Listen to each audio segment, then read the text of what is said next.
اللہ کی بارگاہ سے دعا مانگو کہ یا اللہ ہمیں ہدایت کا نور عطا فرما، اللہ تو ہمیں رستہ دکھا، تو بتا کہ ہدایت کیا ہے۔ تو رب فرماتا ہے اللہ ولی الذین آمنوا، اللہ مومنوں کا مددگار ہے، یخرجہم من الظلمات الی النور، وہ انہیں اندھیروں سے نکالتا ہے اور نور کی طرف روشنی عطا فرماتا ہے، اندھیروں سے نور کی طرف اللہ لاتا ہے۔ اللہ ولی، اللہ مومنوں کا ولی ہے، وہ انہیں اندھیروں سے نور کی طرف نکالتا ہے۔ ہدایت ہمیشہ اللہ کی طرف سے سمجھے، جب وہ نماز کی توفیق دیتا ہے تو اپنے فضل سے دیتا ہے، جب وہ ذکر کی توفیق دیتا ہے تو اپنے فضل سے۔ ہم سمجھتے ہیں ہو جی فلانا نہیں پڑھ رہا بڑا بیوقوف ہے، فلانا نہیں پڑھ رہا، تو تم کیا اپنی عقل کے طور پہ پڑھ رہا ہے؟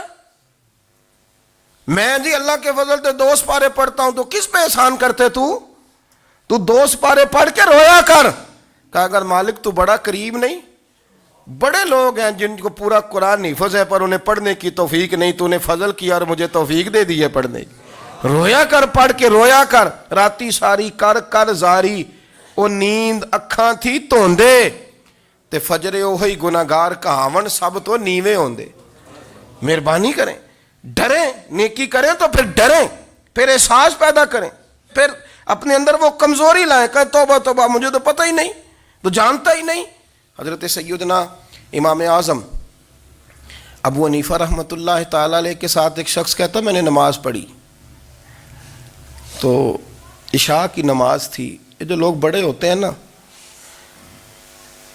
جن کے پیار کرنے والے بڑے ہوتے ہیں، ان کے گرد خوف بھی بڑا ہی ہوتا ہے، انہیں بڑا ڈر لگتا ہے، بڑی بعض اوقات آزمائش ہوتی ہے ان کی۔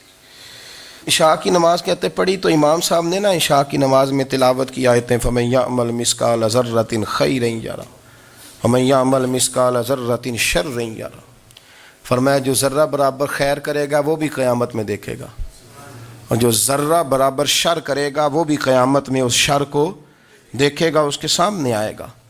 تو وہ شخص کہتا ہے کہ سارے لوگ نماز پڑھ کے چلے گئے، تو امام صاحب رحمۃ اللہ علیہ نے اپنی داڑھی پکڑی، رو رہے ہیں، کہتے ہیں وہ ذرہ برابر نیکی کا بدلہ دینے والے، وہ ذرہ برابر شر پہ سزا دینے والے میری سفید داڑھی کو دیکھ، مالک میرے ذرے ذرے سامنے نہ لانا، لوگ تو میری بڑی قدر کرتے ہیں دنیا، میں تو بڑا پہچانا جاتا ہوں، لوگ تو میری راہوں میں پھول لیے کھڑے ہوتے ہیں، مجھے بڑا نوازتے ہیں، قیامت میں رسوا نہ کر دینا، میرے لیے مشکل ہو جائے گی۔ وہ کہتے ہیں میں نے امام صاحب کا درد دیکھا، مجھے کوئی کام تھا تو میں چلا گیا، میں نے کہا کہ وہ اس وقت اللہ کے حضور حاضر ہیں تو میں دوبارہ آؤں گا۔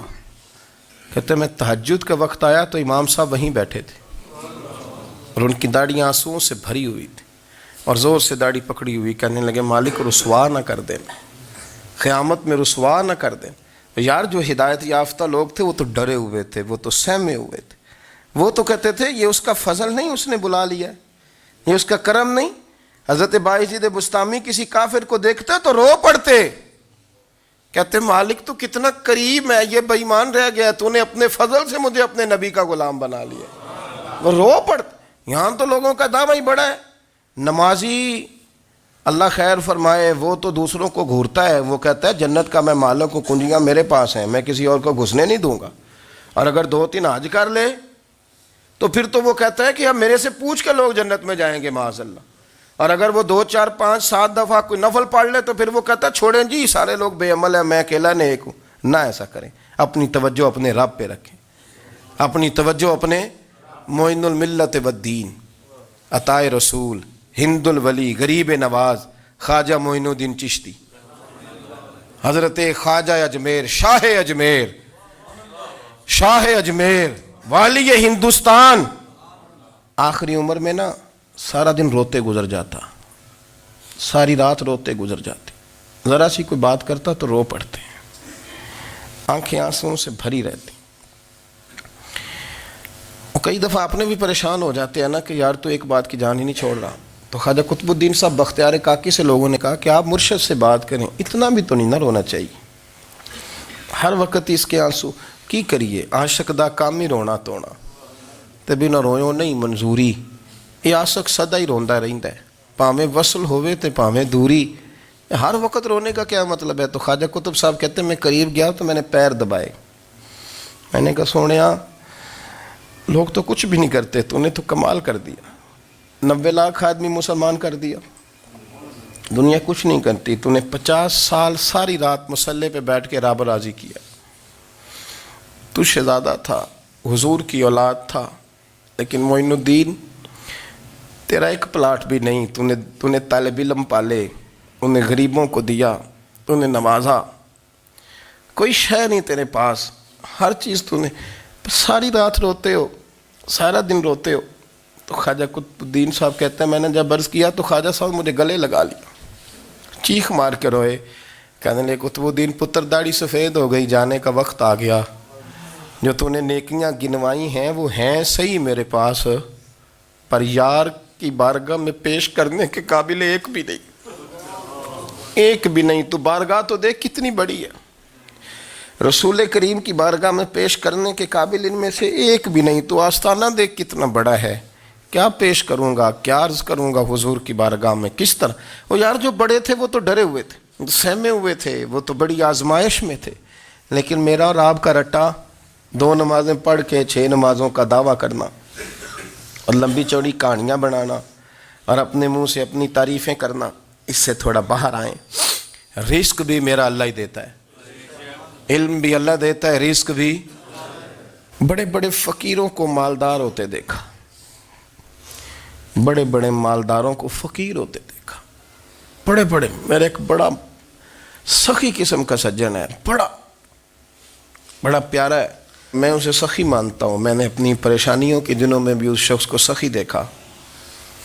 ایک دن رات کو مجھے ٹیلی فون کر کے کہنے لگا کدھر ہو؟ میں نے کہا میں گھر ہوں۔ نہیں اکثر سفر میں ہوتے ہو نا؟ اور میں نے کہا طبیعت کیسی ہے؟ ٹھیک ہے، بس حال چال پوچھنا تھا۔ میں نے سمجھائی، میں نے کہا یار یہ کوئی مسئلہ ہے، ورنہ رات کے 2 بجے کوئی حال پوچھنے کو فون تو نہیں نہ کرتا، کوئی مطلب ایسا تو مسئلہ نہیں نا۔ تو میں نے بیک کال کی، میں نے کہا یار میری بات سن، مسئلہ کیا؟ کہ نہیں کچھ نہیں دل کر رہا تھا۔ میں نے کہا میری گل سن، رہے ہیں اسی 4-5 سال کٹھے، میں تین جاننا، اصل بات کر۔ کہنے لگا مکان بھی بڑا ہے، سارا کچھ ٹھیک ہے، پر وہ بڑا ہی بے نیاز ہے، کچھ حالات اس قسم کے آ گئے ہیں کہ لوگوں کو بتاؤں بھی تو لوگ ماننے کو تیار نہیں، زیادہ نہیں، مجھے نا تھوڑے سے پیسوں کی ضرورت ہے، کوئی 15-20 ہزار اگر مل جائیں میری ضرورت۔ آپ یقین کریں میں روتا رہا ساری رات۔ میں نے کہا او مہربانہ تیرا کس طرح کرائیں گے، اس سے لے کے زمانہ استعمال کرتا تھا، پر بے پرواہی ویخ نہ سجڑ دی، جتھے کسے دی پیش نہ جاوے، انہیں تاجاں والے در در رولے تے منگتیاں تخت بٹھاوے۔ سجنا کسے نو کارا مل دئی، کوئی کعبےوں خالی آوے، واللہ خیر الرازقین، وقت تو دائیں بائیں نہ جا، رزق تو تجھے میں دوں گا، میں ہوں بہتر رزق دینے والا۔ بڑے بڑے بادشاہ، بڑے بڑے شہنشاہ، بڑے بڑے لوگ، ہاتھوں میں کاسے، فقیریاں۔ ام ربیعہ کہا کرتی تھیں، بڑی نیک اور صالح خاتون تھیں، وہ کہتی ہیں کہ میں نا بڑے امیر آدمی کی بیوی تھی، اپنے شوہر کے ساتھ چھت پہ بیٹھی تھی تو نیچے فقیر مانگنے والا آیا، اس نے بڑے درد سے صدا کی تو میں نے اپنے شوہر سے کہا کچھ دے دیں، کہا دفع کر، ان لوگوں نے دھندا بنایا ہوا ہے۔ کہتی میں میکے سے بھی بڑا مال لے کے آئی تھی، میرے ماں باپ بڑے امیر تھے، تو میں نے نا چوری اپنے خامہ سے نظر بچا کے باتھ روم جانے کے بہانے گئی اور نیچے جا کے 5 دینار میں نے اس فقیر کی ہتھیلی پہ رکھے۔ کہتے ہیں اس نے 5 دینار دیکھے، پھر میری طرف دیکھا تو میں نے اس کی آنکھوں میں آنسو چمکتے دیکھے۔ کہنے لگے بی بی رب تیرا بھلا کرے، میں 3 دنوں کا بھوکا ہوں۔ کہ وہ چلا گیا، میں گھر آ گئی، جب باہر آئی تو میرا شوہر کہنے لگا تو اتنی اب اتنی تو تیز ہو گئی ہے اور تو اتنی خود مختار ہو گیا، میرے بغیر پوچھے مال خرچ کرے گی، جا تجھے 3 طلاقیں۔ کہتی میں بالدار اور وزادار باپ کی بیٹی تھی، طلاق لے کے گھر آئی تو میرا باپ ٹوٹ گیا، چارپائی پہ چلا گیا، اوہو یہ کیا بن گیا۔ کہتی بڑی تکلیف رہی، 1-2 سال کے بعد میرے ابا نے میری شادی کر دی۔ اب جس شوہر کے پاس گئی وہ بڑا نیک تھا، پرہیزگار تھا، اللہ نے بہترین صلہ دیا۔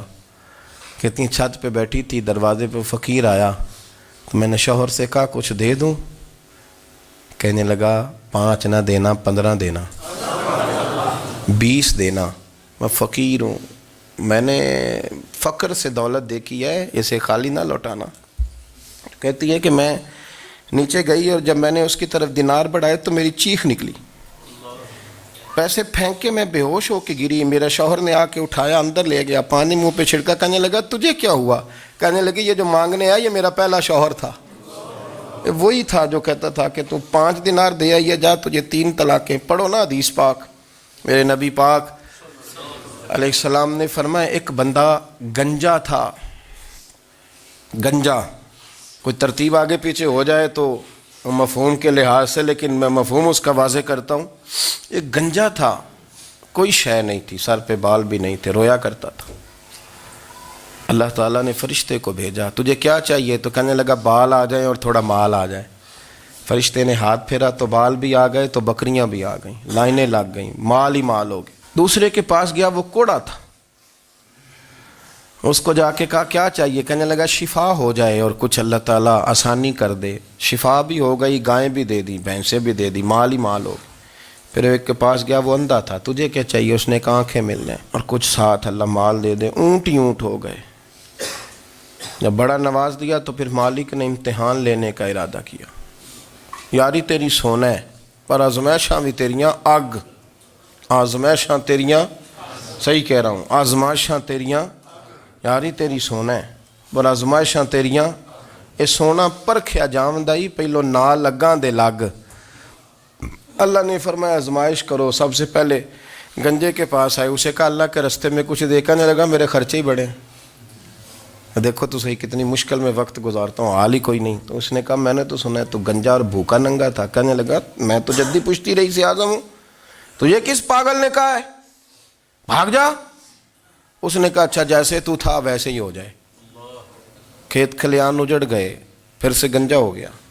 حضور علیہ السلام فرمانے لگے، پھر وہ اس کے پاس گیا جو کوڑا تھا، اسے کہا کچھ دے، کہنے لگا خرچے ہی بڑے۔ اب پوچھ لیں کسی امیر آدمی سے، کہے گا چکی کے نیچے ہاتھ ہے میرا، میرے سے زیادہ تو اب پریشان بندہ ہی کوئی نہیں، کیا بتاؤں آپ کو، اتنا ٹیکس ہے، اتنا جرمانہ ہے، فلانی شے، بڑا کچھ گنواتے ہیں لوگ۔ اس نے کہا میں نے تو سنا تو پہلے کوڑا تھا۔ اس نے کہا جا دوڑ جا، میں تو رئیس اعظم ہوں، دادا بھی پردادا بھی اور ساری نسل ہی۔ اس نے کہا اچھا جیسے تو تھا ویسے ہی ہو جائے۔ پھر وہ گیا اندھے کے پاس اور جا کے کہا اللہ کے نام پہ کچھ دے۔ تو کہنے لگا رب کے نام پہ؟ یہ کھڑے ہیں اونٹ، جتنے تیرے دل کرے لے دا۔